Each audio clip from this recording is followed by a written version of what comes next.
kita lihat rumah mewah, yang kita lihat rumah bagus. Gak pernah kita lihat di sinetron kita ini rakyat antri sembako. Kita dijejali hal-hal yang indah, yang wah, yang membuat kita tenggelam dalam gaya hidup instan, tenggelam dalam gaya hidup wah. Kita lupa dengan realitas keseharian di tengah-tengah masyarakat kita. Lahirlah kelompok-kelompok selebritis, dibesarkan oleh berbagai media. Selebritis pilek aja masuk koran, pilek.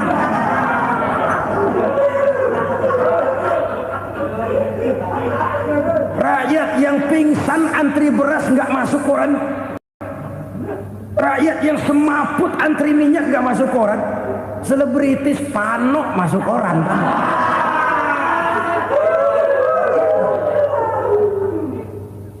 Kita besarkan hal-hal kecil, kita kecilkan hal-hal besar. Karena apa? Kita mengejar oplah. Kita profit oriented, tidak lagi berorientasi kepada realitas hidup yang kita hadapi ini. Kalau kekejian sudah merajalela, kata Nabi, maka maut bertebaran di mana-mana. Maut dalam artian maut, coba lihat sekarang begitu murah nyawa. Karena 1000 perak orang mau nusuk bunuh. Karena beras seliter orang khilaf, begitu murah kehidupan. Tapi kekejian dalam bentuk korupsi, kolusi, nepotisme, kekejian dalam bentuk itu mematikan karier, mematikan bisnis, mematikan imajinasi, mematikan kreativitas. Itu juga maut dalam bentuk lain akibat kekejaman lain. Ini penyebab yang ketiga. Yang keempat, penyebab bencana menurut baginda Rasul, wala tuffiful mikyala illa muni'un nabat. Apabila timbangan sudah dicurangi, maka tercegahlah tumbuh-tumbuhan. Apabila timbangan sudah mulai curang, maka terjadilah musim paceklik. Apabila bisnis sudah bergaya mafia tadi itu, kecurangan-kecurangan terjadi, tender di balik pintu, yang dimenangkan cuma kelompok-kelompok yang bisa memberikan presentasi yang besar, muni'un nabat, terjadilah paceklik. Paceklik, panen gagal, wereng, ya wereng, kemarau panjang, it's okay, air sulit, iya. Tetapi kan semua itu ada yang ngatur. Kemarau ada yang ngatur, belalang itu ada yang ngatur, air itu juga ada yang ngatur. Yang ngatur itu yang serba maha. Kalau ia murka melihat kecurangan timbangan, Allah itu kalau murka kan gampang saja, tinggal komandoin balang, lang, hancurin tuh sawah. Konvoy belalang, konvoy. Allah tinggal ngutik. Angin El Nino mampir lo ke Indonesia, hujan gak turun-turun, kemarau panjang. Jadi kalau musim kemarau kan namanya anginnya El Nino. Kalau musim hujan anginnya namanya La Nina. Cakep namanya, kejem orangnya. Saudara lihat Cina sekarang sedang kena La Nina, banjir besar, ribuan orang meninggal. Dia mah ribuan mati kagak berasa, rakyatnya miliaran. Bangladesh lagi ngalami La Nina, India lagi ngalami La Nina. Angin, hujan, kemarau, belalang, itu kan ada yang ngendaliin. Kuncinya bukan di belalangnya, kuncinya bukan di peredaran matahari berputar, kuncinya di atas yang mengatur semua itu. Kalau timbangan sudah mulai curang, pengusaha sudah nggak mau jujur, apa enggak bikin perut jadi mual. Begitu rakyat antri sembako pingsan nggak dapat beras, sementara beras ditumpuk-tumpuk sampai membusuk. Kemana hati nuraninya? Kemana akal pikirannya? Kemana mereka yang berbuat atas nama rakyat tapi melihat rakyat susah tidak tergerak hatinya? Apabila timbangan sudah mulai dicurangi, bisnis sudah mulai melenceng, maka terjadilah paceklik.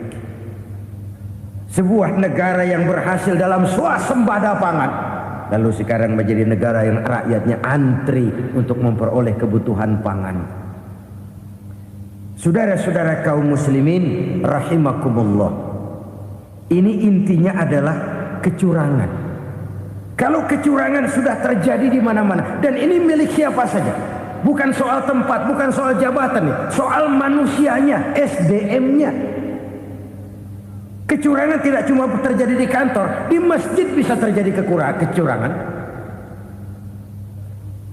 Korupsi tidak hanya bisa terjadi di kantor, di madrasah bisa ada korupsi. Faktor manusianya, ini soal SDM. Kecurangan yang besar tentu besar lagi kerugiannya. Kecurangan yang kecil, kecurangan sehari-hari, pedagang-pedagang kecil ngurangi timbangan, barang yang buruk dikatakan baik, yang baik dikatakan buruk, itu merugikan perorangan. Kecurangan yang besar merugikan bangsa dalam bentuk total, dalam bentuk seutuhnya. Nah, kecurangan-kecurangan seperti ini rakyat kan lihat, rakyat kan tahu, dan itu kembali terakumulasi di sini, pegel. Dan jangan lupa, rakyat yang nggak ngomong itu, rakyat yang nggak bersuara itu, batinnya menjerit, jeritannya menggoncang aras, dan itu didengar Allah. Yadullah fauqal jamaah, kata Nabi, tangan Tuhan di atas orang banyak.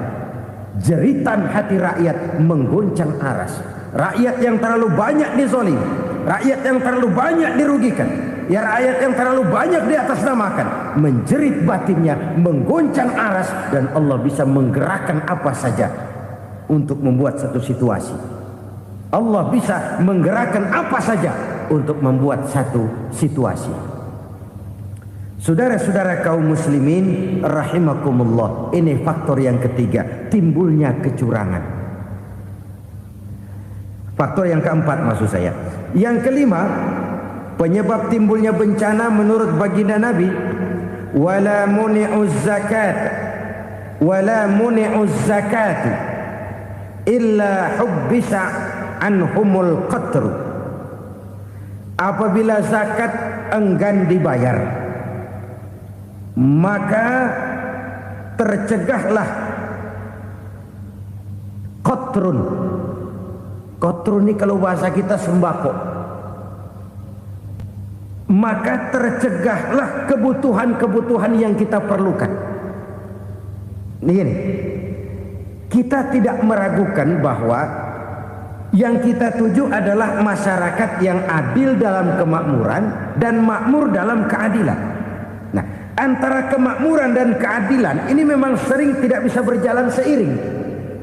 Pada saat kemakmuran kita kejar, ekonomi kita pacu, ada nilai-nilai keadilan yang tertinggal. Pada saat nilai keadilan kita tegakkan benar-benar, ada unsur-unsur kemakmuran yang terabaikan. Oke, kita bisa mengatakan kasus. Oke, kita bisa mengatakan itu sebagian kecil. Tapi kalau sebagian kecil, lama-lama kan jadi sebagian besar. Oke, kita mengejar kemakmuran. Pertanyaannya, kemakmuran untuk siapa? Oke, kita berikan kelompok tertentu kue yang besar dengan harapan nanti dia bagiin kuenya kepada yang kecil-kecil. Tapi kenyataan, mereka yang dapat kue besar akhirnya malah lupa diri dan lupa daratan. Mau makin besar, mau makin besar, mau makin besar, malah memeras yang kecil-kecil ini. Sekarang kan yang kecil modali yang besar. Ramai-ramai buka bank, ternyata kamuflase. Uang banknya untuk kredit perusahaannya sendiri. Nasabahnya rakyat kecil. Artinya apa? Rakyat kecil disuruh modalin orang yang udah gede. Ini kan sumber geledek urusan.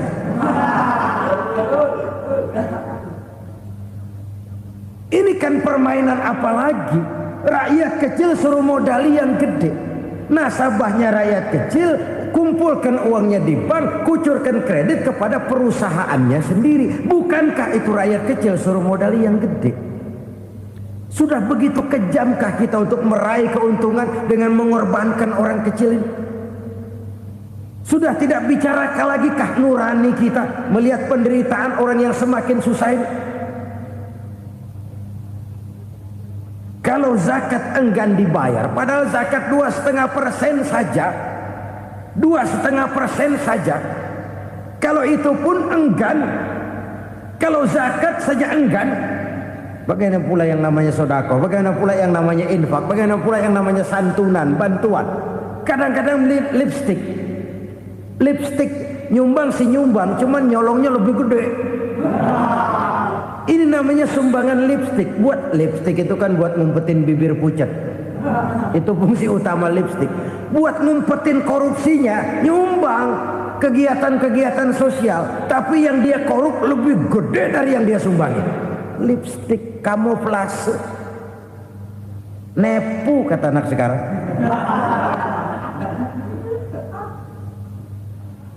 Saudara-saudara kaum muslimin rahimakumullah, demikian berat kewajiban zakat ini sampai di zaman Sayyidina Abu Bakar pernah keluar komando perangi orang yang enggan membayar zakat. Perangi, karena fungsi zakat adalah menjembatani antara si kaya dengan si miskin. Bahwa ada kemiskinan itu Qur'ani. Allah menyatakan, aku melebihkan rezeki sebagian kamu dari yang lain. Ini kan kesenjangan. Allah melebihkan rezeki sebagian kamu dari yang lain. Ada itu. Tetapi itu berjalan secara nature. Nah, kalau direkayasa, yang kaya semakin kaya, yang miskin semakin terpuruk, yang sudah besar dapat proyek besar, yang kecil dapat tetelan. Ini kan rekayasa namanya. Kesenjangan yang direkayasa ini yang kita harus kikis. Nah, fungsi zakat menjembatani dari sisi sosial. Dari sisi pribadi, Nabi berpesan, zakku amwalakum biz zakat. Bersihkan hartamu dengan zakat. Sekarang ada istilah nyuci uang. Uang hasil korupsi itu bisa dicuci, dijadikan uang bersih. Bukan pakai rinso, bukan. Pakai politiknya koruptor, diolah sedemikian rupa sehingga jadi uang resmi. Sudah memutik, itu termasuk yang disebut kejahatan kerah putih, white collar crime. Kejahatan kerah putih, kejahatan pakai dasi, kejahatan kelas kakap. Makanya orang mendingan goblok kagak bener daripada pinter kagak bener. Goblok kagak bener itu gampang ngurusinnya. Pinter kagak bener, ini yang berabe bener ngurusinnya.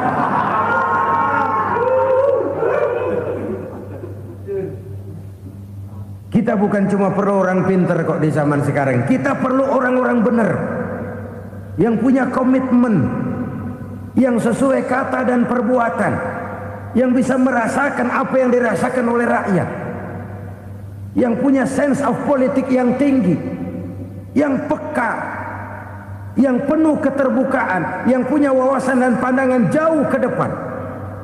Dari sisi pribadi, zakat itu membersihkan harta kita. Ya, dia tercampur dengan yang subuhat, dia bahkan mungkin tercampur dengan sedikit-sedikit yang haram. Itu zakku amwalakum biz zakat. Bersihkan hartamu dengan zakat itu. Pada sisi sosial ia menjembatani, pada sisi pribadi ia membersihkan harta kita. Karena itu kalau kita minta berdoa minta rezeki, syarat rezeki itu halalan thayyiban wasi'an. Nggak pernah kurang dari 3 itu. Halal, bagus, banyak. Halal, bagus, tapi sedikit, susah ngaturnya. Halal, banyak, tapi kurang bagus, buat apaan? Bagus, banyak, tapi haram, enggak ada artinya. Sebab kata Imamul Ghazali, kalau kau terlalu suka memakan makanan yang haram, dikunyah masuk ke dalam perut besar, digiling oleh perut besar, menghasilkan energi, menggerakkan sel-sel pembuluh saraf, kau juga akan cenderung berpikir yang haram. Kalau sudah cenderung berpikir yang haram, perbuatan pun akan mengarah kepada perbuatan-perbuatan yang haram. Dulu waktu kelompok Jimbaran 200 konglomerat Indonesia kumpul, dihimbau supaya sekian persen kasih pengusaha-pengusaha lemah. Itu kan cuma sekedar belas kasihan, tidak banyak menolong keadaan. Dan bukan itu yang diperlukan pengusaha-pengusaha kecil. Yang diperlukan adalah berikan kami kesempatan seperti mereka dapat kesempatan. Berikan kami peluang seperti mereka juga dikasih peluang. Kalau cuma dikasih 100 juta, 200 juta hari ini, usaha kami nggak ada prospeknya, peluang kagak ada, kan sama juga bohong. Diceburin ke kali, disuruh berenang, tangan diikat, mendingan mampusin ketahuan. Ayo berenang, berlomba, tangan diikat, kaki diikat, sama saja nyuruh mati. Jadi jangan kasih ikannya, kasih kailnya. Yang diperlukan pengusaha kecil menengah ke bawah itu bukan cuma sekedar belas kasih dari konglomerat-konglomerat besar. Berikan kami peluang seperti mereka juga dapat peluang. Berikan kami kesempatan seperti mereka dapat kesempatan. Berikan kami kredit dengan kemudahan seperti mereka juga kalau minta kredit begitu mudahnya. Menciptakan peluang dan kesempatan, pemerataan. Bukan menciptakan manusia Indonesia dengan standar ekonomi yang sama. Semua rumahnya harus sama, semua punya mobil. Itu sih kebersamaan bebek. Bebek, coba lihat bebek, satu ngalor semua, satu ngidul semua. Kebersamaan bukan itu. Kebersamaan adalah menciptakan peluang. Kalau yang kaya bisa semakin kaya, kenapa yang miskin tidak bisa ikut naik jadi sedikit kaya?